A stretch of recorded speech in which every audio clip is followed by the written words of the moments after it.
We continue. Bar and Grill. I am Dave Riggert. This is Mustangs Weekly, our weekly show talking St. Joseph Mustangs baseball. The St. Joe's Collegiate Summer Baseball team is 32-14 this year. They are 23-13 in Mink League play. Tied for second right now in the Mink League North. And again, the top two teams get into the Mink League playoffs. They're 2 games back of Sedalia, but tied with Chillicothe. And they get the Mudcats tomorrow, and my next guest will be pitching in the game tomorrow. So he is not on the bus to Springfield, and I'm guessing that's probably okay with you, isn't it? Yeah, that's perfectly okay. Absolutely. That's a long trip. It is a long trip, and it'll be a long day with a couple of games down there, especially when they start at 6. But Michael Lydon Lorson is our guest, and he's had a great year for the Mustangs. Plays at Rockhurst University in Kansas City. From Wildwood, Missouri, went to Eureka High School. He is 3-0 so far this year with a 2.55 ERA and a whip of 0.74. So he has been fantastic. Really had one bad outing all year, and that's it. Everything else has been 2 runs or less, 7 innings or more, and it's been fantastic. We'll talk to Michael about that. Our last guest is a pretty big Cardinals fan, and he's a pretty big Adam Wainwright fan. I've heard that you're similar, so he told me that you are a fantastic kid because you love the Cardinals and you love Adam Wainwright. Is that accurate? That's accurate. Yeah, Adam Wainwright was the pitcher I watched growing up. Most, just the way he goes about the game, the way he pitches, growing up in St. Louis. Ever since I became a pitcher, he was the guy that I looked up to. How come? I think just the way that, first of all, his attitude, the way he goes about the game, you see him all the time. He's a great teammate in the dugout in the clubhouse, and real active in the community in St. Louis. And then he goes out there and he's an absolute bulldog on the mound. He throws strikes. He throws multiple pitches for strikes. He's just the ultimate competitor. So watching him, seeing how he just goes about the game, seeing how he competes, and really is a leader for the team. Him and Yadier have been there the longest. So the way that they work together, just the way that they kind of carry the team and lead the team. Growing up as a Cardinal fan, he's got to be your man. And now he's dealing right now. I think he's only out of 1 run in 23 innings or something right now, so he's got it back on track after some struggles in the first part of the season. But he's on the mound, ironically, tonight. He takes the mound against the Padres this evening, and we'll actually have the game right here on ESPN 1550 as the Cardinals play the Padres to try and sweep them in those 4 games. Have you always been a Cardinals fan? Growing up in that area? Absolutely, yes. Did you grow up around St. Louis and just in that area? Have you always lived there your entire life?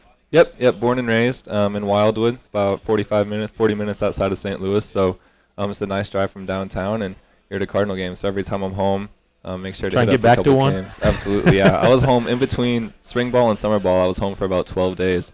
I think it made it out to 5 or 6 games. So, yeah, that's our family's favorite thing to do is go out to Busch Stadium. Were you a Rams fan? Are you a Rams fan? Are you mad they left?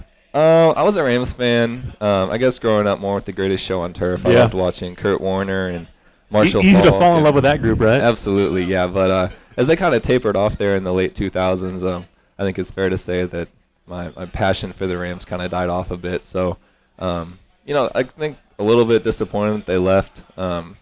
Just because they were a big part of my sports fan group growing up or whatever. I liked watching them, but I'm not devastated that they're gone. So I think Cardinals and Blues are kind of taking over St. Louis. I was going to say the Blues had a great run this year too. Are you a Blues fan? I watch them in the playoffs. To be honest, I'm not a huge hockey fan. Really just a huge baseball fan, but not a huge hockey fan. But once they're on in the playoffs, the whole city kind of gathers around them. So I don't know if I'd call it a bandwagon fan, but I like watching them in the playoffs. We're talking to Michael Lydon Lorson. He is from the St. Louis area, grew up in Wildwood, went to Eureka High School. Now he's at Rockhurst University. He'll be a senior there in the fall, and he's been a starting pitcher this summer for the Mustangs. In 5 outings, again, he has gone 7 or more innings in 4 of the 5. Just had the one hiccup on the road, went 4 1/3, gave up 7. But other than that, you've allowed 2 runs or less, 5 hits or less in all of the games. Tell me about your summer. Have you been happy with how things have gone? Yeah, like you said, that one little hiccup in Nevada, it happens. But other than that, I felt pretty confident on the mound. Just throwing a lot of strikes is the biggest thing. When you're throwing strikes, you're gonna have a lot of success. So, especially at home, just feel real comfortable, real confident. We got a great group of guys, and Blake Hardigree is the one that calls our games, and he has a lot of confidence in really all of my pitches, and he's confident to throw pitches in multiple counts, and so just throwing strikes and being confident on the mound has kind of been the biggest thing. that I'd attribute to the success this season. Only 6 walks all year long, I'm guessing, and your whip is at 0.74. That's got to be something that you're pretty proud of right now, isn't it? Because, again, this staff has had some trouble with walks. There have been way too many this year. You've limited those. I'm guessing that's one area you probably take a lot of pride in. Absolutely, yeah. That's the main thing I look for is walks and strikeout to walk ratio. So 29-6 this season, so it's very good. Yeah, and just growing up, that was one thing I was always, I wasn't always the hardest thrower. My breaking stuff was never the nastiest, but pretty much every team I've always been on, the one thing I've taken a lot of pride in is limiting walks and limiting those free passes. And especially in, that stretch, that little rough stretch we had last week where, pitchers were walking a lot of guys and, giving up a lot of free passes. And then I went out on Friday, and the main thing that, coaches were telling us was, let's just go at them. Yeah. Let's attack the hitters. Let's not put them on for free. And our pitching coach, Blake Hardigree, said, if you don't walk anyone this game, I'll take you out to lunch. So we went to 54th Street Bar and Grill the other day. I was going to say 9K, 0 walks, and 8 innings. That works. Yeah, that'll work just fine. Just 2 hits allowed in that gem again. Did you want to go out for the 9th inning? Did you want to close that baby out? Yeah, I'm not going to lie. I mean, my family was at that game for the first time. That was the first time they saw me pitch this summer. They were there, and it would have been nice to throw a complete game. But, at the same time, there are a lot of reasons for why I didn't go out. And, Matt Diaz came in and got the job done. But I think it would have been nice to know before the 8th inning that it was my last inning.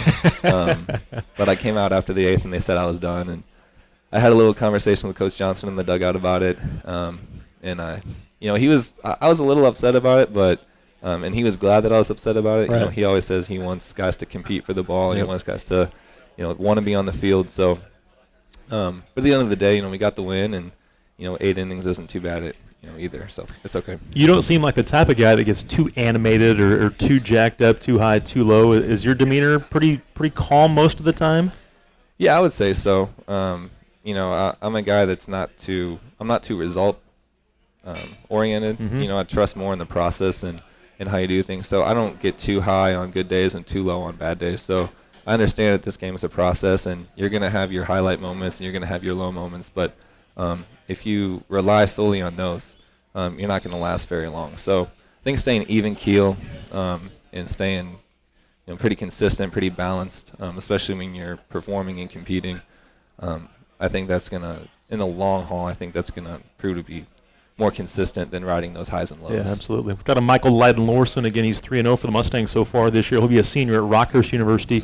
We'll talk about his journey to get to Rock U here coming up in a second. But I guess tell us about your journey to get to St. Joseph from Rockhurst. Again, you've got there are some Rockhurst guys that have played here, and obviously Brett Maher's playing with you right now, and so you've got a teammate there. But how did it come about that you played for the Mustangs this summer? Well, I actually have a good friend back in St. Louis who played here for a couple summers, and we worked together the past couple summers. We actually coached together last year. We coached a 15-year-old team. His name's Spiker Helms. Oh, absolutely. Everybody knows Spiker around here.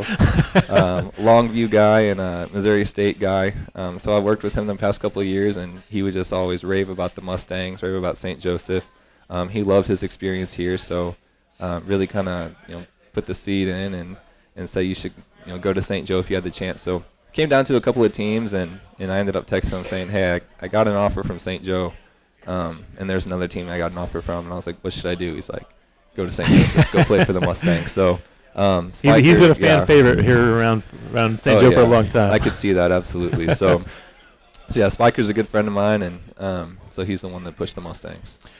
Talk about this team and the chemistry. I mean, every guy we've talked to every week has just talked and raved about the chemistry. The guys on this team, you guys get along really well, and that translates to playing well together on the field. Do you see that? Did you see that from day one? Absolutely, yeah. We have a lot of high character guys, and the atmosphere in the clubhouse and on the field before the games is, we really do gel pretty well.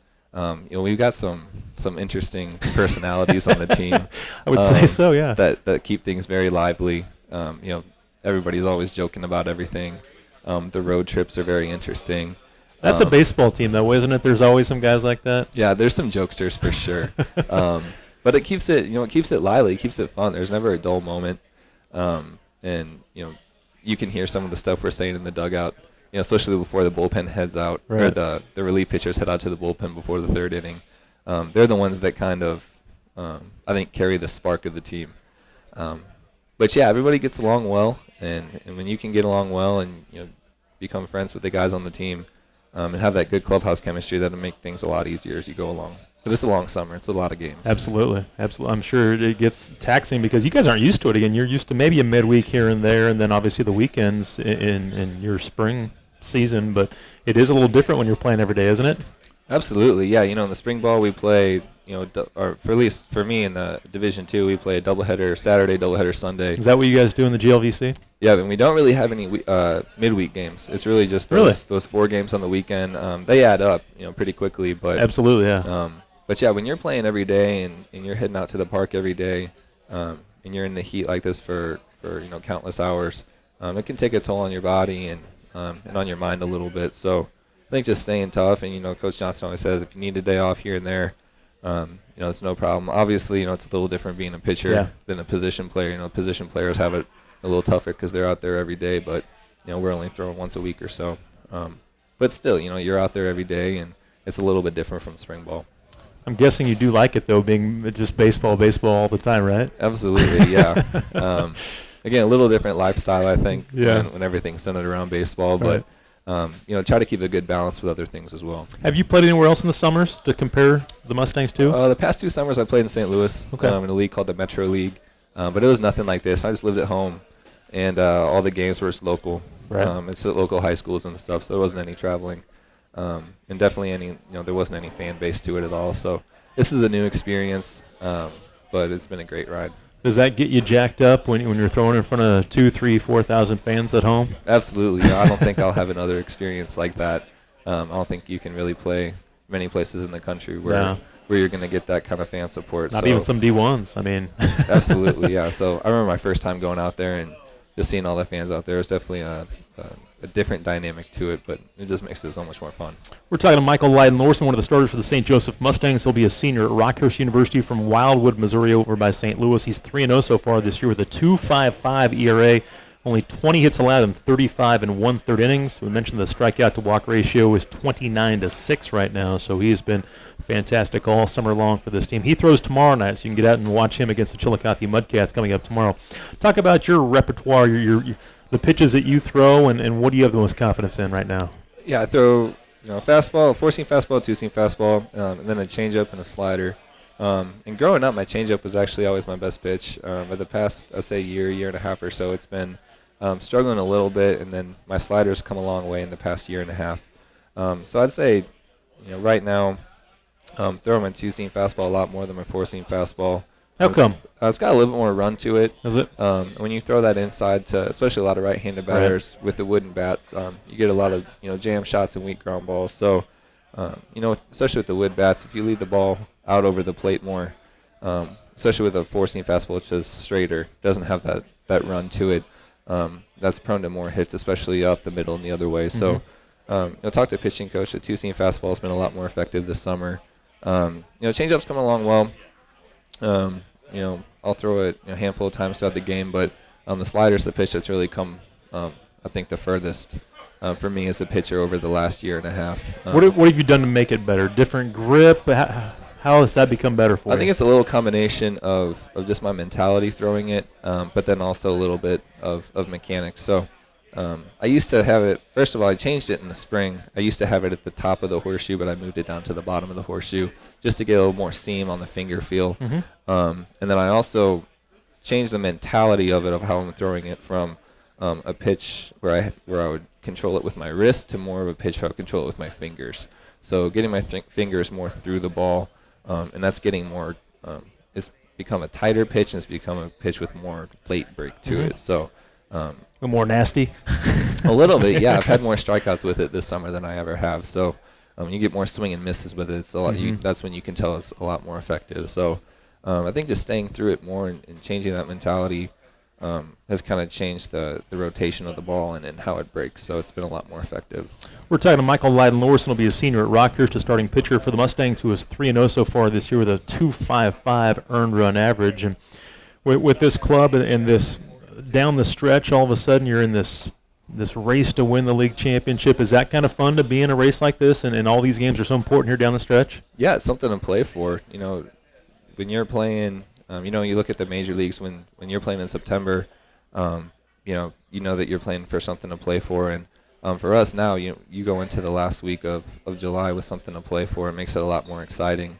Obviously we wish we didn't have that little hiccup week and a half where we kind of lost first place there, but now it makes it even more interesting. There are 3 teams fighting for 2 spots in the North, and we want to be one of those teams, obviously. So we got a couple big games coming up, 2 big games today, and then finishing out the season strong this weekend. It makes it a lot more interesting when every game becomes that much more important. And obviously a big one tomorrow with Chillicothe, and Michael will get the start in that game against the Mudcats. And again, he's 3-0 with a 2.55 earned run average. All right, take me back to Eureka High School. How were you guys during your time in high school? Did you play all sports, or what did you play? I just played baseball at Eureka. Did you? Fun fact, I was actually in the marching band there as well. Were you? Okay. Yeah, I was in band for 4 years. So you were a band geek. I was a band geek. Absolutely. What'd you play? I played the bass clarinet. Okay. So it's an instrument that my sister grew up playing, and I just took it up as well. And I enjoyed it. Absolutely. I'm not going to lie about that. I enjoyed it. It was a fun time. But sports-wise, I just played baseball, and it was a great experience there. We were pretty good. The coach there really instilled in us, a really strong work ethic as far as off-season workouts went and conditioning during practices went. So it was run, it was a tight ship run there. But the guys that I played with there, I grew up playing with. So we were all very close. Makes a difference. Yeah. You talked earlier about the importance of chemistry in the dugout and everything.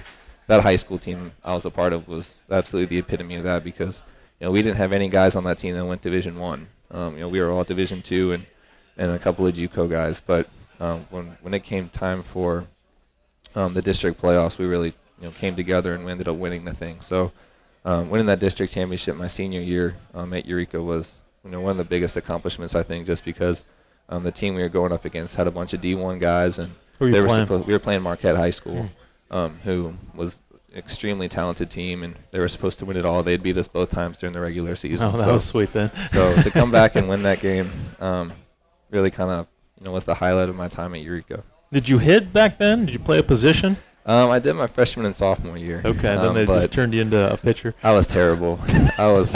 My mom will be the first one to tell you. She'd just be like, every time you were up, I knew you were going to hit a weak ground ball to the shortstop. So, well, at least you hit it, I guess, right? Sometimes, yeah. But I played third base and first base, I guess, my freshman and sophomore year, when I was just on the JV team. But as soon as I got to varsity, they wouldn't let me have a bat. Yeah, they weren't let me anywhere near the plate. We're talking to Michael Lydon Lorson, Mustangs starting pitcher, and he'll be a senior at Rockhurst University. And again, you've spent your first 3 years of college at Rock U. Talk about your decision to go to Rockhurst. Go across the state and into Kansas City. Yeah, so I guess just looking at schools when I was in high school, kind of wanted a smaller school. I was looking at a lot of Jesuit schools as well, Catholic and Jesuit schools. So I looked at a couple of small schools around here in the Midwest, and I was recruited by Quincy University, and I looked at St. Louis University and Xavier. Those were kind of the schools I was looking at. But got an offer from Rockhurst and got an offer from Quincy, and really just like the feel. Both really good programs and really good schools as well. But the Kansas City was a big draw. I knew someone that was at Rockhurst already and was having a great experience. So I went on a visit there, and just to be honest, just kind of fell in love with it right away. It's been one of the biggest blessings of my life to be able to go to Rockhurst and be able to play baseball. I look at that as a huge bonus now. So it's been a great experience for me. In baseball, it's just been icing on the cake for it. You've been a starter really since day one there, and you had a great freshman year, had an ERA under 2. The ERA has been in the 4s the last couple of years. But have you been happy with how things have gone for you and progressed throughout your 3 years? Absolutely. I think those numbers look like I'm almost on the decline. But I almost kind of had a different role going in sophomore and junior year. My freshman year, I was just really trying to prove myself. And, really didn't have that many innings, only had like 50 innings. So the numbers look pretty good, but honestly, I feel like I've gotten better as a pitcher as I've gone along. In my sophomore and junior year, I had some bad games along the way, but I'd say as a pitcher, as a true pitcher, I think I've gotten better. Not just a thrower, you're actually a pitcher now, right? Right.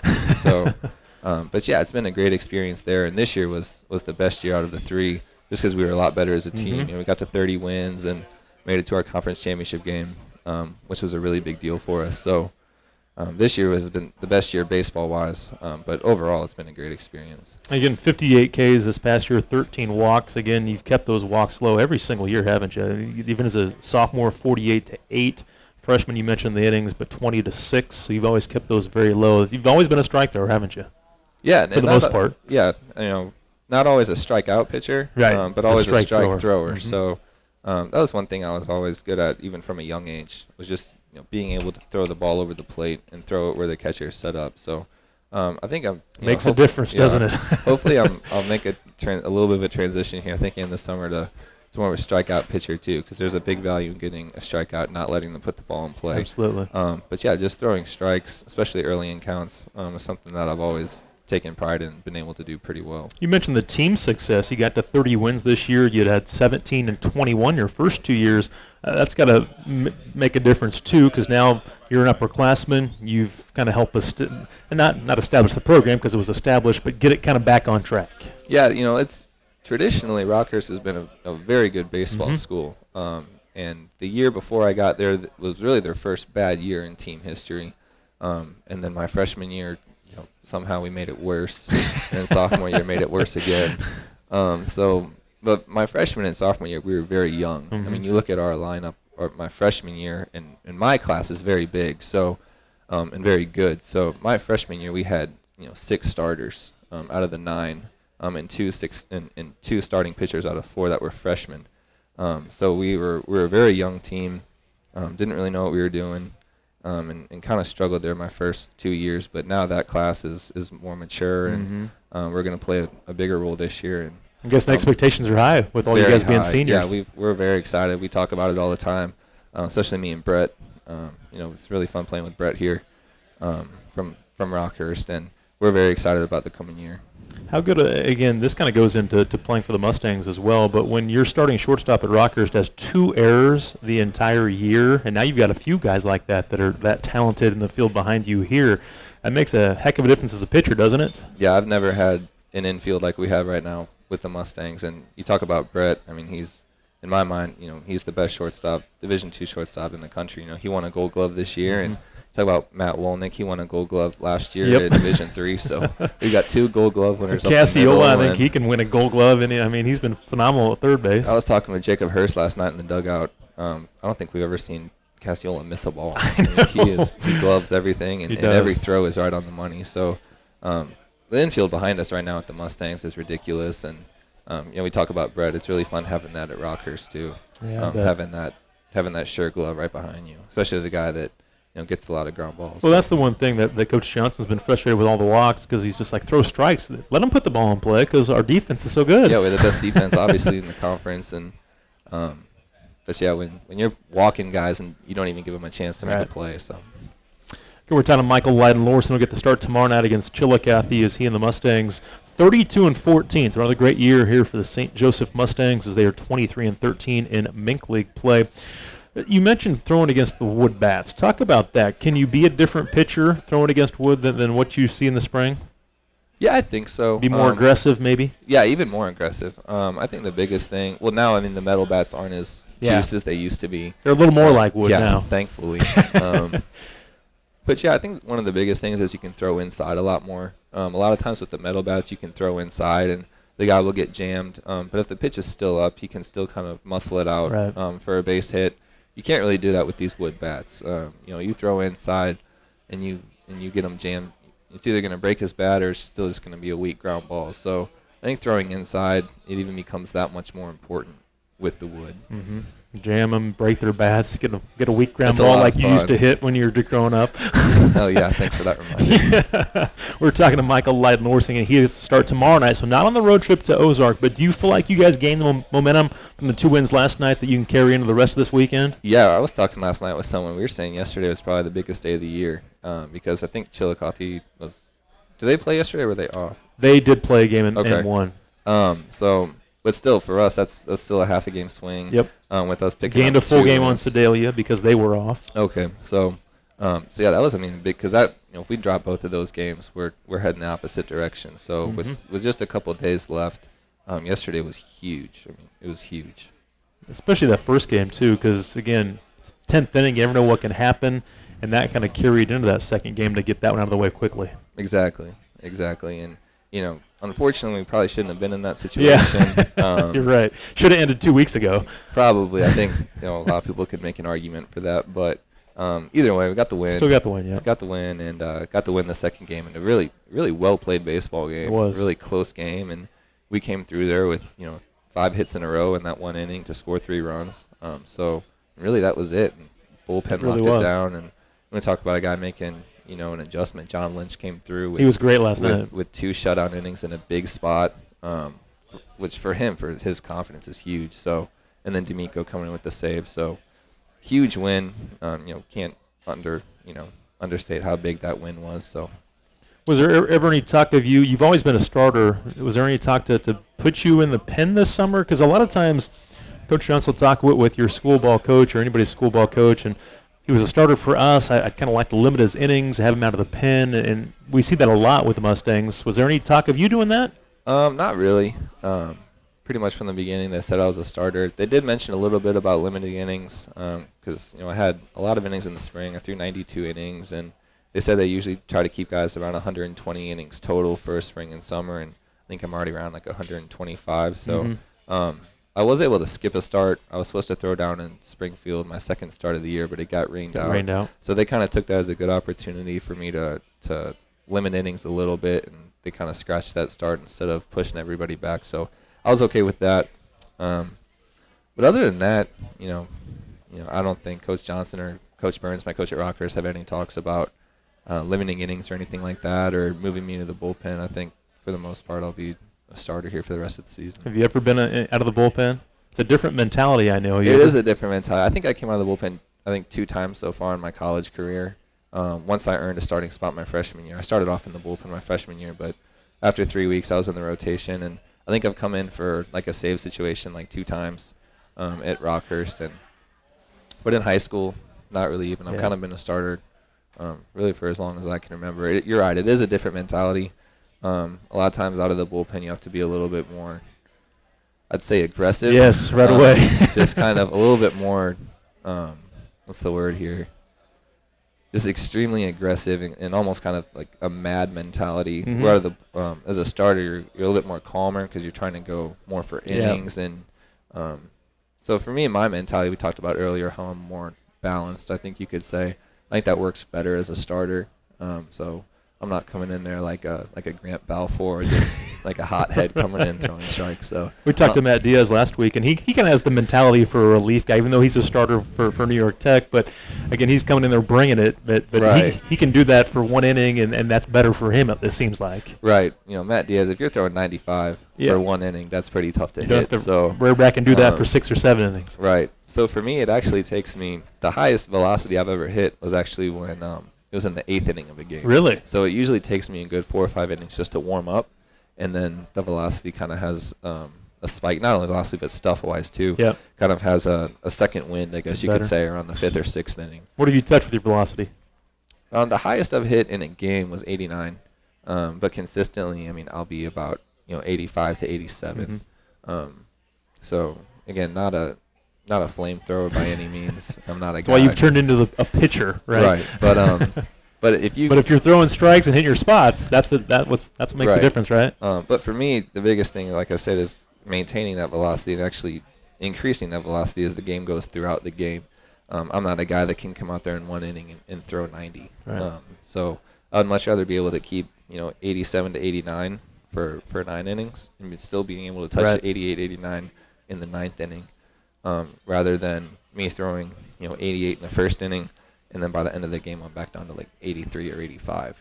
So I'd much rather be able to maintain that throughout the whole game and actually get better as the game goes on, rather than just going out there and doing it for 1 inning. So we talked about how big these games are. The one tomorrow night might be the biggest. We'll see how tonight goes for the Mustangs as they're at Ozark, but Chillicothe comes to town. I'm sure you're jacked about that one, aren't you? Yeah, I was excited when they said I was going to start this Friday. Just because the way the standings are shaking up right now, that's going to be a huge game. It's going to be a 1-game swing either way. Yep. But to have them at our place this time instead of their place, I think will be to our benefit. And you've kind of seen a little rivalry come about with these two teams, haven't you? A little bit, yeah. There's been a little bit of there have been some fireworks at some of our games, and a couple ejections here and there, and but it's almost been more like a respectful rivalry. We've had some games with some other teams where, it's not as classy and stuff, and the stuff we say to each other, but it seems like with Chillicothe it is. It's kind of more like an understanding that we're both fighting for this thing, and so. Should be fun then tomorrow night. Should be a good battle. Absolutely. Yep. Get it out tomorrow night. Watch it Mustangs at Ozark tonight for a doubleheader. Then they play Chillicothe and Clarinda Friday and Saturday at home. Michael Lydon Lorson, our guest, and again, he will get the start tomorrow night against Chillicothe. His numbers this year, again, 3-0, a 2.55 ERA. He's made 5 starts. 4 of them he's gone at least 7 innings. 4 of them he's had 2 runs or less. 2 of them he's had shutouts, and he has been fantastic this year. Just 20 hits allowed in 35 1/3, 29 Ks, and just 6 walks all year long. Great numbers. Congratulations so far. Best of luck, bud. Thank you. Appreciate your time. Michael Lydon Lorson, again, a starter for the St. Joseph Mustangs, as he'll get the start tomorrow night against Chillicothe. We'll get a break in and talk to Kai Turner, the GM of the Mustangs, as we continue from Uncle D's Sports Bar and Grill. It is Mustangs Weekly, brought to you by Precision Tune Auto Care here on ESPN 1550.